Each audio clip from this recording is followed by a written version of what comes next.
আওয়ামী লীগের যাবতীয় কার্যক্রম নিষিদ্ধ করার সিদ্ধান্ত গ্রহণ করা হয়েছে। আজ শনিবার 10 মে 2025 তারিখে উপদেষ্টা পরিষদের এক বিশেষ সভা অনুষ্ঠিত হয়।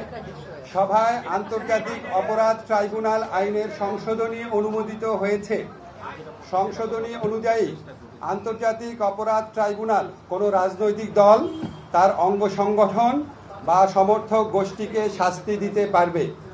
উপদেষ্টা পরিষদের বৈঠকে আন্তর্জাতিক অপরাধ ট্রাইব্যুনালে বাংলাদেশের আওয়ামী লীগ ও তার নেতাদের বিচার কার্য সম্পন্ন না হওয়া পর্যন্ত দেশের নিরাপত্তা ও সার্বভৌমত্ব রক্ষা, জুলাই আন্দোলনের নেতাকর্মীদের নিরাপত্তা এবং আন্তর্জাতিক অপরাধ ট্রাইব্যুনালের বাদী ও সাক্ষীদের সুরক্ষার জন্য সন্ত্রাস বিরোধী আইনের অধীনে সাইবার স্পেস সহ আওয়ামী লীগের যাবতীয় কার্যক্রম নিষিদ্ধ করার সিদ্ধান্ত গ্রহণ করা হয়েছে।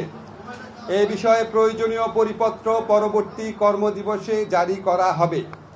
এর পাশাপাশি আজকের উপদেষ্টা পরিষদের বৈঠকে জুলাই ঘোষণাপত্র আগামী 30 কার্যদিবসের মধ্যে চূড়ান্ত করে প্রকাশ করার সিদ্ধান্ত গৃহীত হয়েছে।